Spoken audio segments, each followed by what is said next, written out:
Hi there, happy St. Paddy's Day. Welcome to another edition of CCHL Network on the Fly. I'm your host, Carlos Verde, and we had just one game in CCHL playoff action to get your way from last night. The Carleton Place Canadians made the trek into the city to face the Nepean Raiders in Game 4 of their Round 1 series. CP had absolutely dominated the series in its first three games, outscoring the Raiders 18-3 while outshooting them 134-55. However, Nepean, with their backs against the wall, put in a much better effort last night in an elimination game, falling 3-2 on a last-minute goal to CP. Definitely a valiant effort, one that the Raiders can be proud of.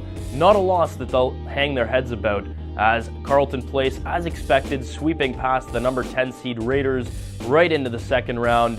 And we had a chance to speak with Carleton Place head coach Jason Clark after his team's 3-2 victory last night.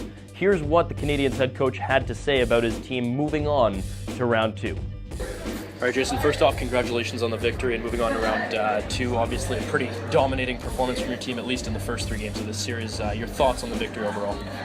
I thought we didn't show up for the first two periods, and in the third period we kind of put it into another gear, like the way we played most of the series. So it was good to see the guys respond to a pretty stern talk after the second period. And, you know, it was our leaders led, and that's kind of what the story was during the series. I mean, our leaders played very, very good, and everyone kind of followed.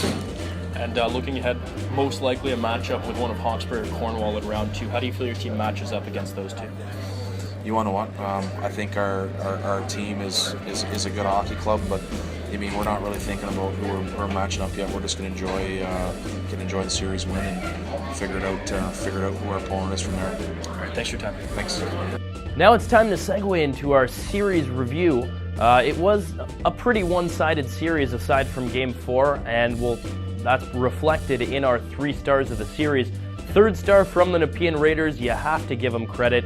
Francis Marotte, the goaltender from Longueuil, Quebec, had a fantastic series.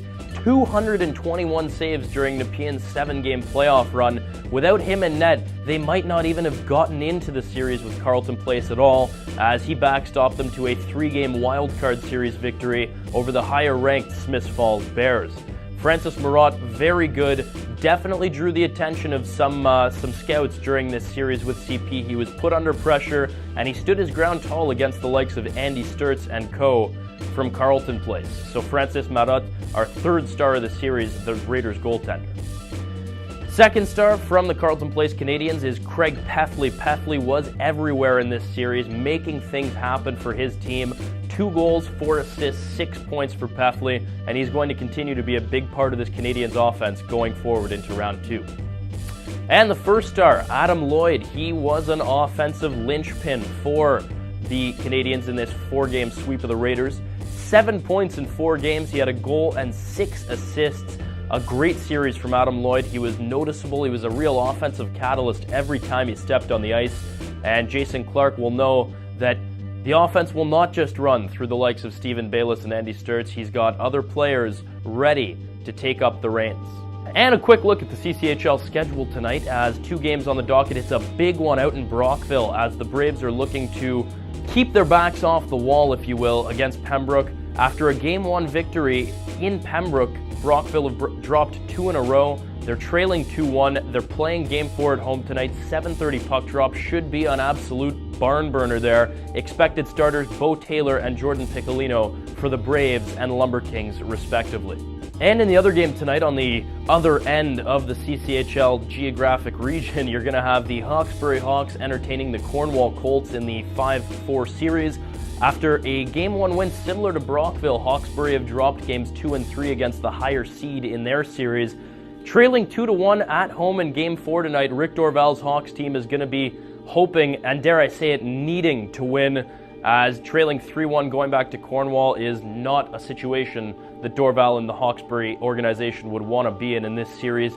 2-1 Cornwall lead that series. They'll be looking to take a 3-1 lead. 7:30 puck drop in Hawkesbury. Projected starters Gunnar Rivers for the Hawkesbury Hawks, Denny Doublestein for the Cornwall Colts. For all of us here at the CCHL Network, I've been Carlos Verde. Thanks for watching, and happy St. Paddy's Day.